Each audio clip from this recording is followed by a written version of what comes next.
go.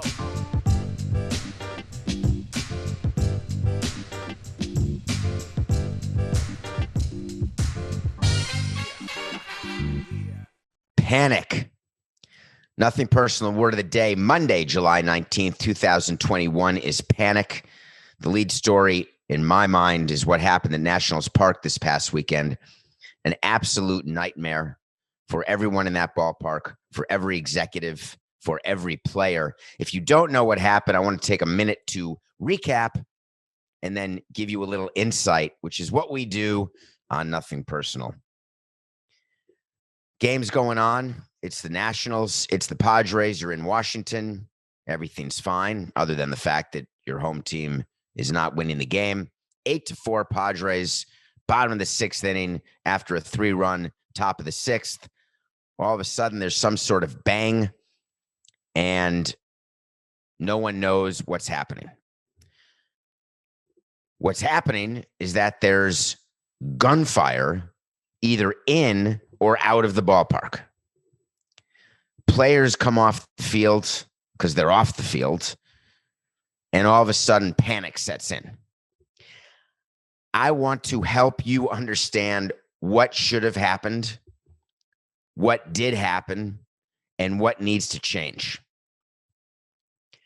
When you run a ballpark, I've said it, that my nightmare. Remember talking about the All-Star game, Coca? I can't remember where I did this. Was it on Nothing Personal? Maybe on Levitard. I cannot remember. I said to you, my highlight of All-Star weekend in 2017 in Miami, the highlight, the biggest memory I have is the minute the last person left Marlins Park. I'm responsible for that game, only 39,000 souls. Most times it's only 5,000 souls, 10. I'm not responsible for the souls we make up, but for the people actually there. But on top of that, don't forget to add the workers, the people who work concessions, the people who are working tickets, your employees who were there. So every single game, that is a concern I would have. We would do something called active shooter training. Among other things that we had in a handbook, that it is clearly written what to do in certain situations. Why do you write down what to do when something happens that doesn't normally happen or shouldn't ever happen? But don't get me started.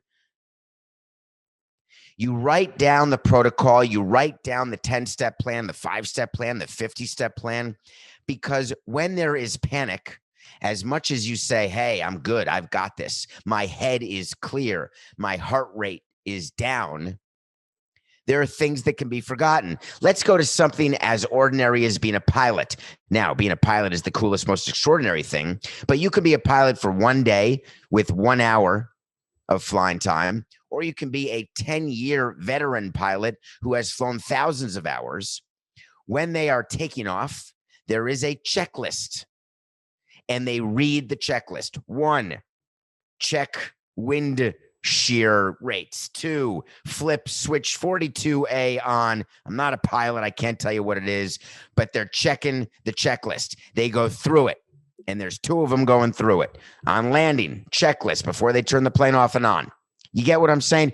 When there's a fire and you need to use your home fire extinguisher, the reason why they put it in big letters, the checklist of what to do to get the fire extinguisher going, is because when there is a house fire, you can panic and you want to do it right, obviously after calling 911. We had checklists and safety books for hurricanes, for thunder and lightning storms, for cardiac arrest, food poisoning, people hitting the head with the ball and their brains are splattered from the ball. You've got a checklist of what to do. In an active shooter, you are working with the police because there are not just your security, baseball teams and all of the arenas and stadiums you go to, there are security companies. Let's say it's CSC, the companies that wear the yellow windbreakers. There's other companies as well. We use CSC, Contemporary Services Company. Those are the security people that you see running onto the field to chase streakers. They're the ones that you see throughout the ballpark, walking around outside the ballpark. They are not armed. They are not dangerous. There is no John Candy or Eugene Levy to be seen. However, they are meant to be in communication with uniformed police, with uniformed first responders, and with the executive of the home team, who is the first person on the flow chart to be called when there are issues in the ballpark. We've got a sign in section 14 that says Samson sucks. What do you want us to do? The call goes into the person on the checklist who's the number one person to get called for a situation where there is a decision to be made on fan misconduct. For us, it was our head of ballpark operations. That man would then decide, he was a man, he's still a man. That man, Claude, would decide, do I call David or do I take care of this issue myself? He's got a flow chart when his calls come in. In that instance, he wouldn't have called me. He would take it down. Because if he'd called me, I'd tell him to keep it up. Because I've told him in advance, I'm fine with signs that say Samson sucks, just don't say Loria sucks. That we're going to take down. When there is an active shooter or gunshots are heard, let's not even get there yet, Coca. Let's get to a fight in the stands. When security comes, then police come. The decision is made by the security company to eject. But before the ejection happens, there are two calls that are made because there is an approval of an ejection because I don't want problems. I want to make sure that when a fan is ejected, they are ejected for something that is part of my list of what fans get ejected for. Dropping an F-bomb when there's an 8-year-old around is not grounds for ejection. Dropping multiple F-bombs when you're hammered and being verbally abusive is ground for ejection, but not arrest. A fight in the stands is grounds for ejection, and holding cell in the ballpark, then let him go. Yes, there are holding cells in ballparks. Every ballpark has it. A place where there's actually, you go, it's like ballpark jail. I hope you are very clear that there are myriad things going on during the course of a ballpark. When they run out of hot dogs, I'm getting the call because I've got a PR issue. When there's people waiting on extra lines because we have a sold out game like opening day, I'm not getting the call because there's nothing I can do. In Washington, when shots were heard, the call that needs to be made immediately would go to the head of ballpark operations, who would then call me, and we would both go to something called the command post. The command post is an area in the ballpark where we're watching you. We've got control of cameras. We've got control of the roof. We've got control of all of the systems in the ballpark. All of the security is all done from an area in a ballpark. The Marlins command post is right above the batter's eye, actually. Well, in theory, you'd call it below the batter's eye, but it's in the batter's eye. So immediately, you call 911. You alert them that we are in active shooter status. I am going right to the command post. Actually, I want to give you something I would do first. I would make sure that my family, and this sounds incredibly selfish, I guess, but I'm just telling you exactly how it would work. I would make sure that if I had guests at the game, that they got down to my office, which required an elevator ride, and that they would have my key card, and they would get into the office, and I would tell them to stay until you hear from me again. I then am going to the command post. In the command post, I am responsible at that moment to make sure that the following things are happening. One, I'm in communication with Major League Baseball, which is easy to do. I know exactly in the commissioner's office who I'm calling to tell them, here's what's going on. That's after I've called 911, and that's after, not before, that's after I have figured out with police, with 911, and with my security people what we're doing with our fans and employees. Are they sheltering in place? Are they being evacuated to a certain area? Are we doing it in a quiet way because we have a bomb threat? Are we doing it in a loud, panicked way because there's someone shooting right now? In the Washington Nationals case, they didn't know whether the shots were coming from inside the ballpark, outside the ballpark, or what was going on. The broadcasters had no idea what was going on because they said it in the broadcast. We hear something, we think people are running, we don't know. The problem that happened in Washington is that the shooting was going on outside the ballpark, and for whatever reason, unbeknownst to me, the Nationals had people evacuate the ballpark. The claim was the shooting was outside the third base exit, so take the left field or the center field exit. That's nowhere in my handbook. I'm not letting people move from the ballpark when I have it confirmed to me by police. And I'm not talking about my security people. I'm talking about local police. In Miami, we had the city police and we had the county police. 2 police forces every game. They are outside the ballpark and they are inside the ballpark. Every stadium has police inside and outside the ballpark. They communicate with the command post. If they're not aware where the shooter is, but they know there's an active shooter, it is shelter in place, get down, await instructions. And when we give instructions, we're not going to be wrong. And it's not that I'm criticizing the Nationals, because it's an impossible nightmare panic situation. But that is why you need slow twitch, low heart rate people who are working with the police and with your in-game entertainment people. In-game entertainment is in charge of the PA announcer, and they're in charge of the Jumbotron. On the flow chart, on the list of things to do, there are people who get communicated with. In-game entertainment is toward the top of the list. It's below 911 and below the police. But they are there to be told so the fans can get word of what to do. The social media group, so we can text to our fans. The PR people, so they can get to the media in the media room, and so the media can get it out.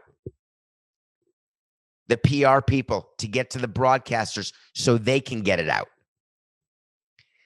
And what the information that they're trying to get out is to make sure that there is no panic where more people can get hurt by fleeing quickly, and that we've made the right decision as to what should be happening and where it should be happening. The reason you rehearse it is that you can't get it wrong, because getting it wrong can cost lives. The Nationals put something on the Jumbotron. They did. They made an official statement about the game being suspended. They put on the Jumbotron to stay in place. Then they put on the Jumbotron to leave.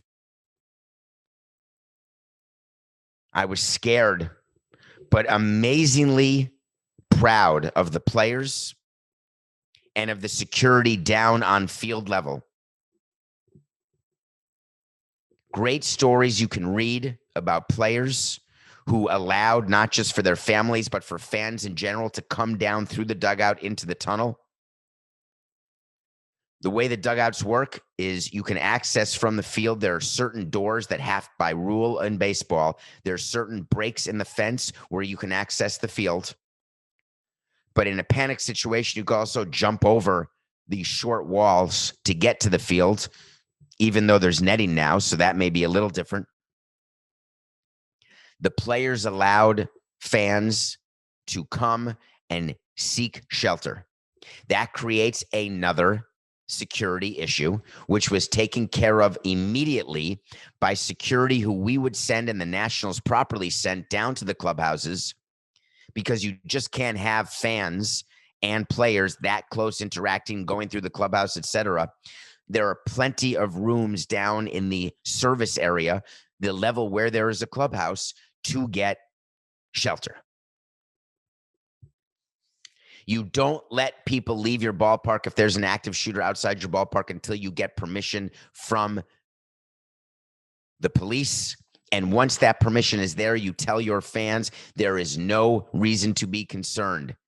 The shooter has been detained. You have to disclose to them there is no longer an active shooter. Please leave in an orderly fashion. I always find it interesting that when I'm on an airplane and they're going through the safety briefing, in a case of emergency, please calmly proceed to the emergency exit. If there's no lights, then you can follow the floor to the nearest exit. Please pay attention to where the exit is. It may be behind you. In case of a water landing, leave everything. You may want to grab your life vest. Here's how to put it on. If I'm on a plane that's going down or crashes and somehow I survive, I'm not sure that I'm going to have a low enough heart rate to calmly wait for the person in seat 14A to nicely get out while me in 15A follows behind.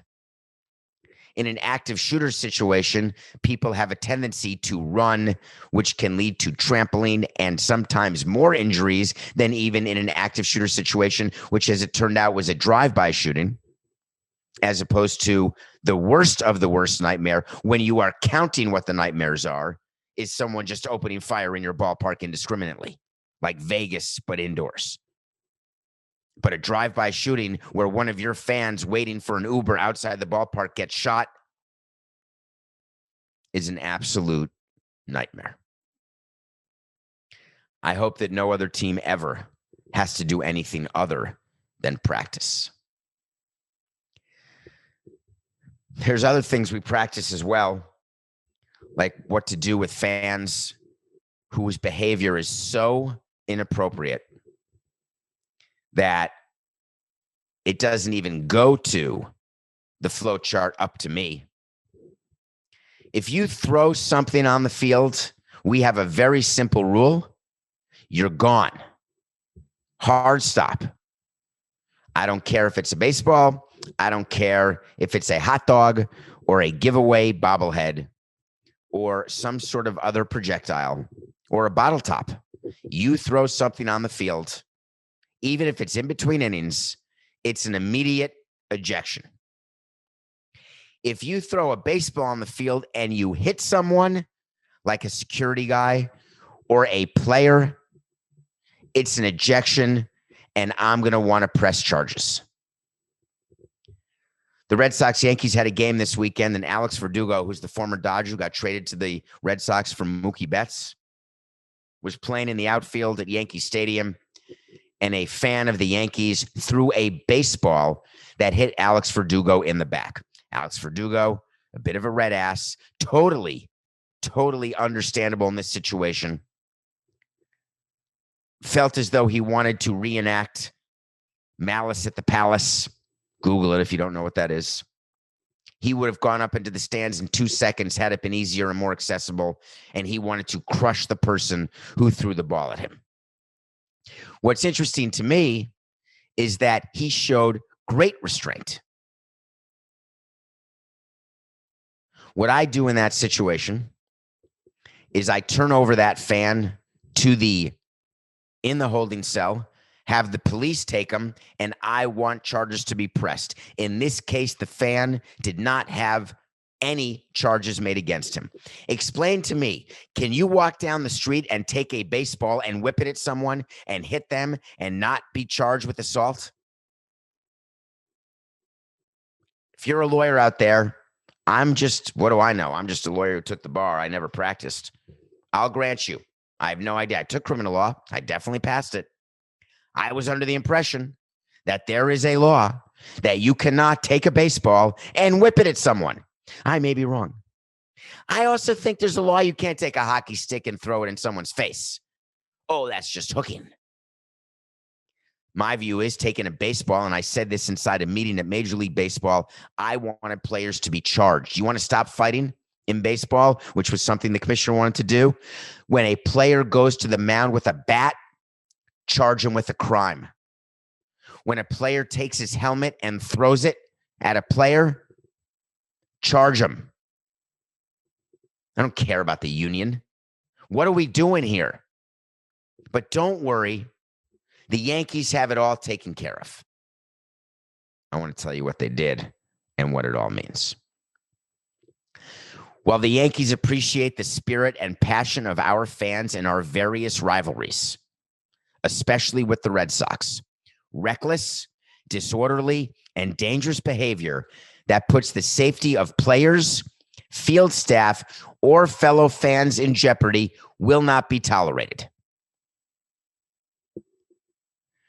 When I do a statement like that, I always put the fans first, by the way, because when the fans are reading the statement, I want the fans to think that they are first, even though in my mind, the players are definitely first. But I want fans to think that they're first. When you're listing things, you're supposed to do it in order of importance to you, that you think is most important. Because when people read a list of people, hey, I want to thank, you can do an and right at the end, and my mother. But if you put like your mother or your spouse like is sixth on the list out of 10, it's dicey, right? You either go first or last, and last has to be an and. Think of movie credits. The Yankees continued. There's absolutely no place for it at Yankee Stadium. Anyway, doesn't matter. The safety of everyone at Yankee Stadium, including guests in the stands, you got it right, and players on the field will always be the top priority for the Yankees organization every time we open our doors. So they got it right the list that time, but they obviously don't know whoever wrote this because they just got lucky. So then the Yankees say, we have an idea. We're going to ban this fan from all future Yankee games. The fan said, oh, he was just throwing the ball back. He can't believe he hit someone. He was getting pressure to throw it back because it may have been a ball thrown in the stands. Verdugo threw it into a Red Sox fan, but a Yankees fan caught it. Instead of giving it to the Red Sox fan, he takes the ball, throws it back, and hits Verdugo in the back. Blah, blah, blah. I don't care what your excuse is. MLB then gets on board and says, you're banned for life, not just from Yankee Stadium, from all 29 stadiums. I've always enjoyed that. I want to explain to you what that means to be banned for life, because I'm sure you're all saying, how exactly are you going to enforce that? Do you know that at the entrance, every one of Marlins Park entrances, and wait for it, at every one of Marlins Park entrances, there are pictures of people who are banned from the stadium, Marlins Park, and banned for life by MLB. In theory, as you're walking through security, they're supposed to be looking at the pictures, looking at you, and if they see you, you're not allowed in. How do you think that goes? I can only imagine that right now at the park sponsored by the MLB sponsor Loan Depot, they've got my picture there. If you see that guy, he's not allowed in. Banned. So this guy could go to PNC, and you think that they're looking at the picture and saying, oh, you're not allowed in. It's impossible to enforce. The reason why we say ban for life and the reason why we put the pictures up is that if by chance you get in trouble again, disorderly conduct, reckless conduct, throwing projectiles, if by chance you do something again, we'd have the background to immediately know who you are, because when someone is in trouble at the ballpark, we check the roster of bannees, because if you've been banned, you're going to get in even more legal trouble. We're going to make an even bigger effort to have you arrested and charged, etc. But for all you who came out and asked me, how do they actually enforce it? All teams will tell you, oh, we enforce it. We're paying attention. Our security guys are looking at every single person as they're going through the stands. Whatever. We used to have pictures by where the ticket guys would rip your tickets. Now it's just they're looking at the ticket. They're looking at their scanner. They scan the ticket. They look to see, oh, yeah, you're legit. Go ahead. And then they pass through. Eye contact, it's a thing of the past. You need eye contact. Of course, we have cameras looking at everyone, but guess what we're not doing? We're not spending the time looking at 5,000 fans or 20,000, 10,000 or 20,000 fans. Ooh, is that the band guy? Is that the band guy? Ooh, is that the band guy? No, not happening. Coco would like me to address you as we were preparing for this show pregame. He wanted to ask whether or not, as I told him my view of fans, etc., why he thinks I'm okay. He said, are you going to talk about that it's okay when pitchers throw at a batter, that's okay, and that's not assault? Are you being inconsistent? When you charge the mound with a bat, and this is what I told him, and I'll tell you, and you can decide. When you charge the mound with a bat, or you take a ball and whip it as they're coming to you, or you take your stick on a breakaway and you slash in the face, or in a fight, you use your stick. That is far different than throwing a fastball between the numbers or hitting a guy on the derriere. There is no pitcher who has ever taken a ball and thrown it at a player's face. They sometimes go, quote unquote, headhunting. But headhunting is when you're throwing at the numbers or throwing at the butt.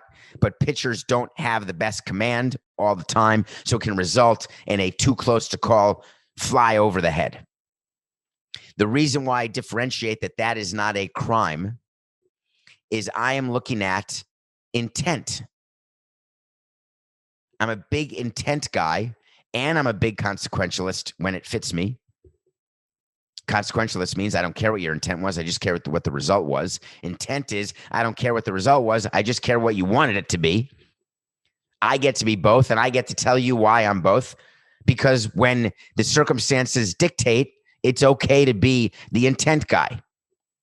When you are a pitcher throwing a ball, I can tell, and umpires can tell, and executives can tell, and the commissioner can tell intent.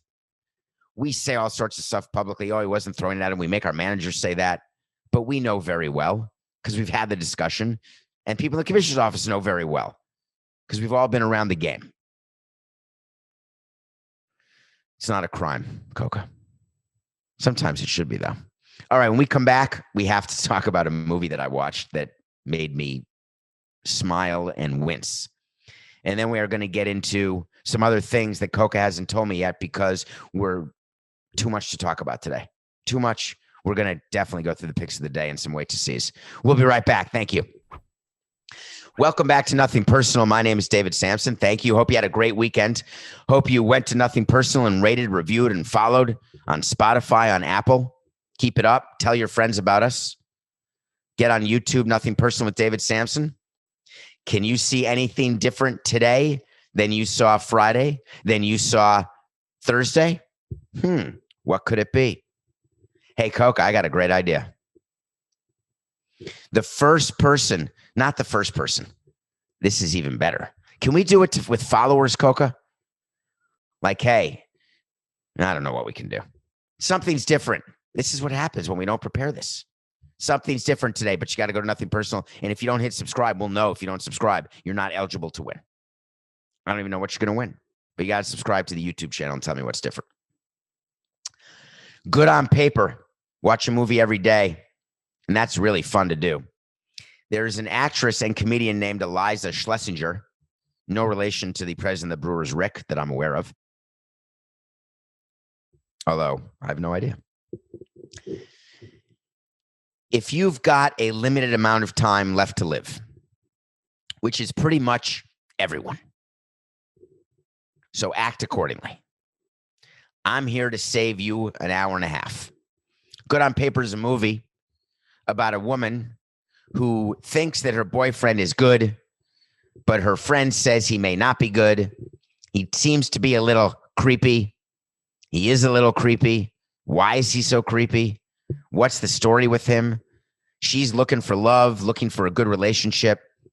It's so disempowering to women, this movie, that women need to be in a relationship to feel satisfied, or they're looking for love in all the wrong places or right places so they can feel as though that they've got someone looking out for them. Where my experiences is there's plenty of independent women who can look out for themselves and be perfectly fine, if not better, than being held back by some bad guy.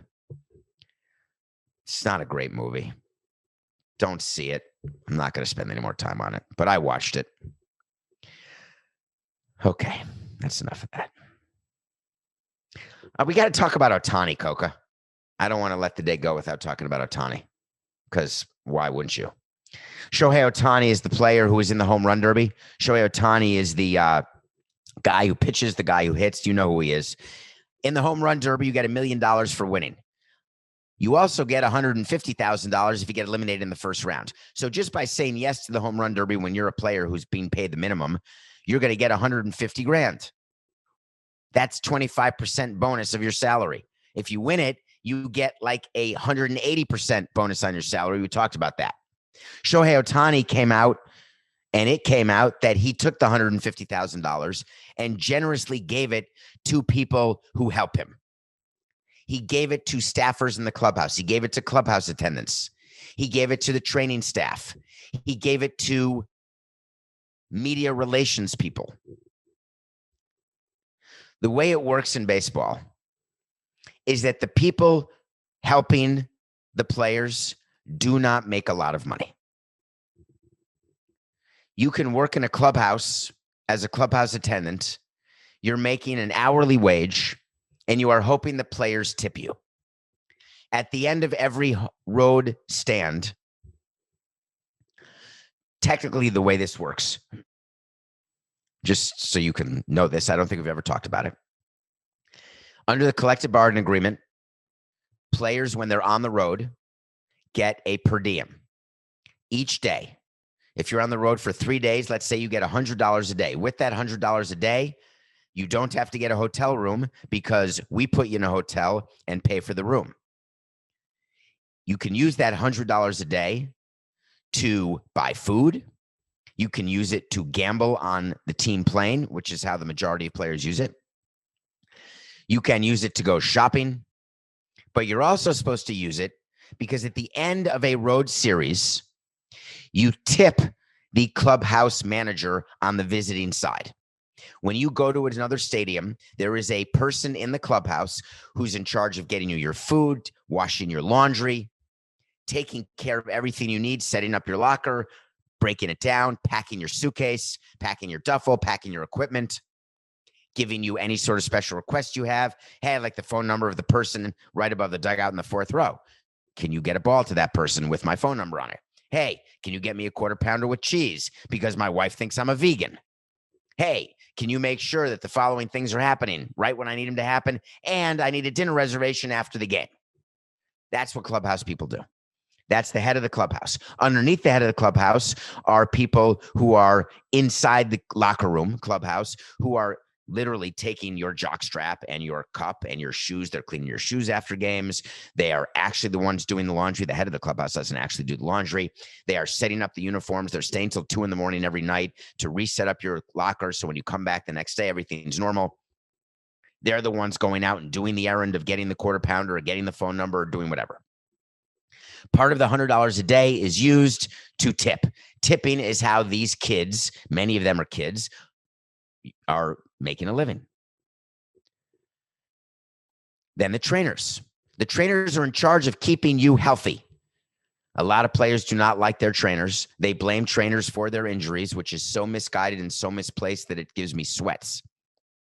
You're hurt because you're not taking care of your body properly or because of bad luck, not because the trainer somehow did something that means you can't throw a ball because you tore your labrum, or that you can't recover from a hamstring because you're trying too much and not doing the physical therapy that's really required or the rest to fix your hamstring. Trainers get a lot of negative attention when players are hurt. They get blamed. There's turnover like the Yankees did this year, got rid of all their training staff, bringing in special people, doing special things, blah, blah. Guess what? Those special people taking care of your $30 million players are making about $150K at most. You can bring a trainer in for $75K, an assistant to the assistant trainer, $65K. Let's say with inflation, I've been out of the game for 4 years. Maybe it's all changed. Hell yeah, they're at $90K. I'm not saying that's a little bit of money. I'm just saying if they're taking care of $30 million players, the players say to themselves, hey, I'd like to tip the trainer. Media relations people are the people in the clubhouse who every day are in there running interference for you and telling you what to do, when to do it, but also protecting you from too many media obligations.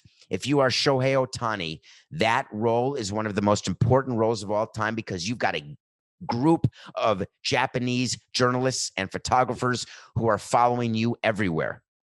When Ichiro was on the Marlins, our contingency of traveling media doubled. There were groups of people who were there just to photograph everything Ichiro did, every at-bat, every time he went to BP, every swing, every time he caught a ball during BP, anything. There were photographs taken. Shohei Ohtani is getting that same amount of attention. So when there are media relations people, you want to tip them too.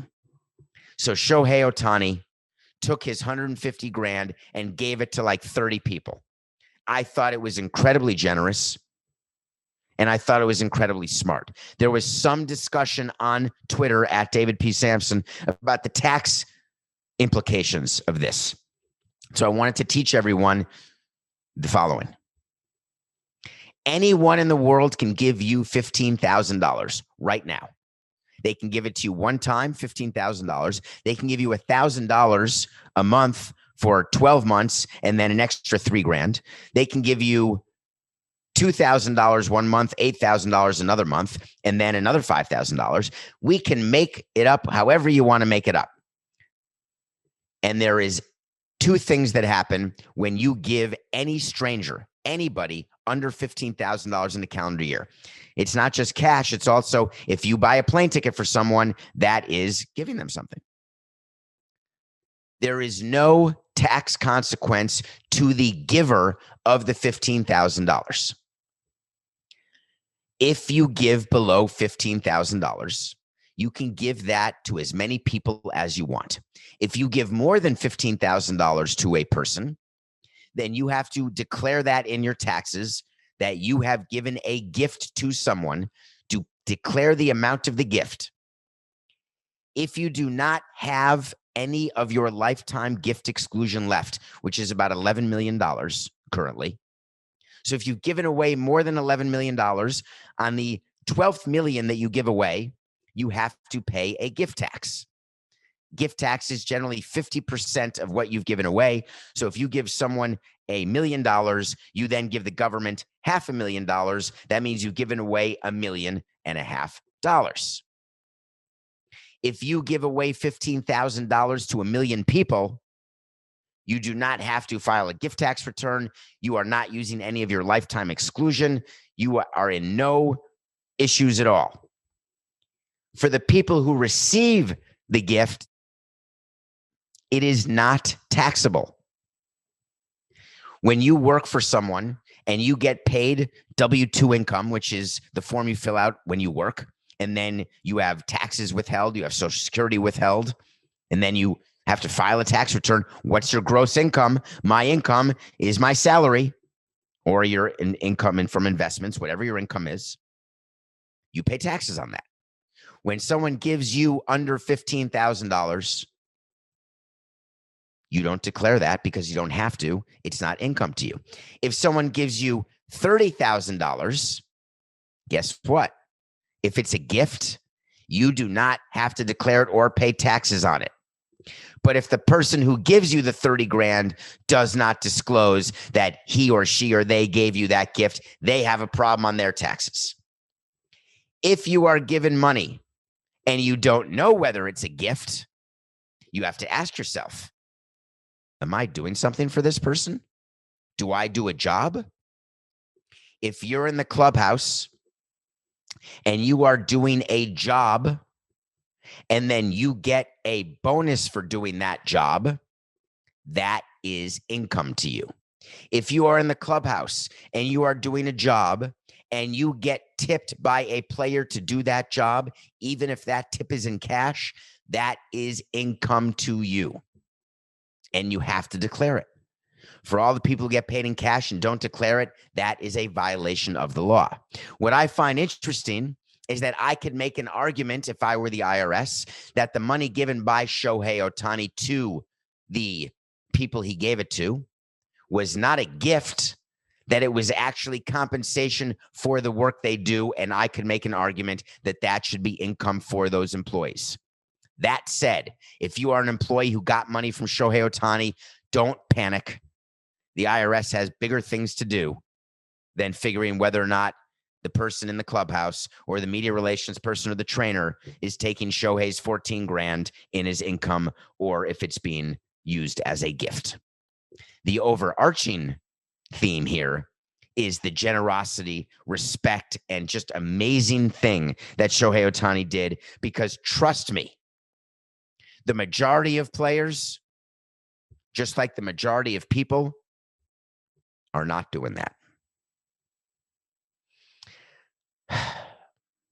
I got to make a correction. So we do our show live.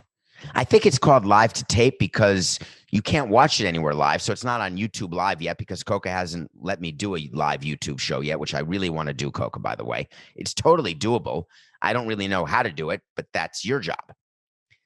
But Coca does not take our show and edit it, which means that whatever happens during these 45 minutes, this is the 45 minutes that we give you every single day.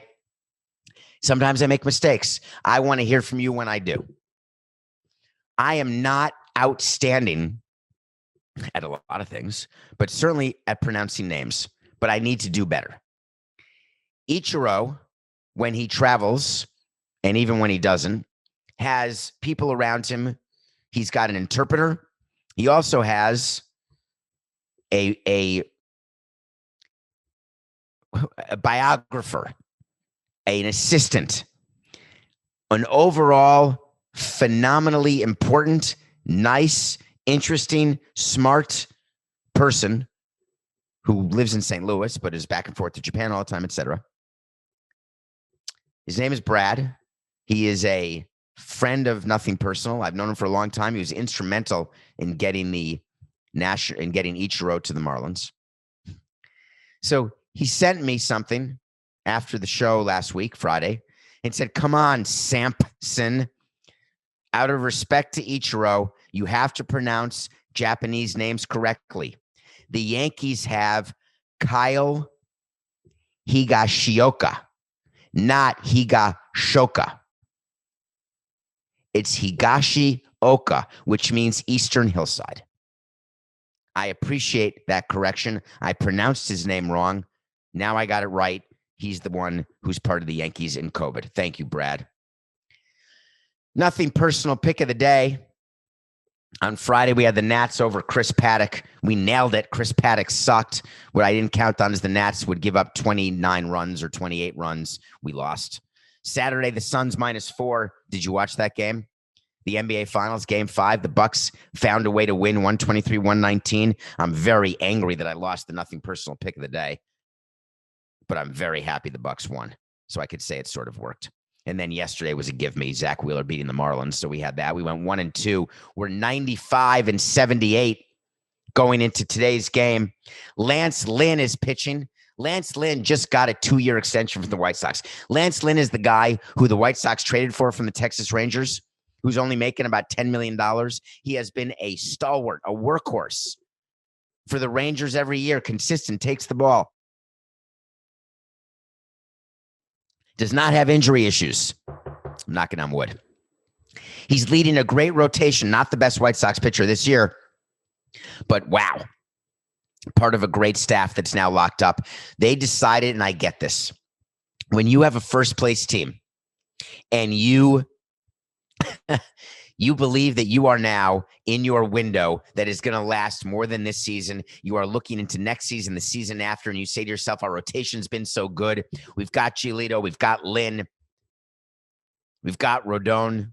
We are going to lock these guys, keep them through 2023 at the very least. So they got a little irrationally exuberant and gave Lynn a 2-year extension. At the height, he had just been named an all-star. Everything's going great. When a pitcher takes a 2-year deal at age 35 for $19 million a year, my guess is his shoulder hurts, his elbow hurts, his knee hurts, his head hurts, and he doesn't want to go into free agency. And so he doesn't. Lance Lynn got a 2-year deal, but let me tell you, this year he's doing well again. He plays the Twins, who are officially my biggest disappointment of the season. I'm taking Lance Lynn and the White Sox over the Twins for the pick of the day. Guess what? That's our show. We had so much more to get to. We're going to get to more. We got to go through some wait to sees tomorrow, Coca, because a bunch of them came true. We got to do the So You Want to Talk to Samson that I didn't get to today. I'm going to try to get to that tomorrow. We didn't even get to talk about Damian Lillard. God, dog it, Coca.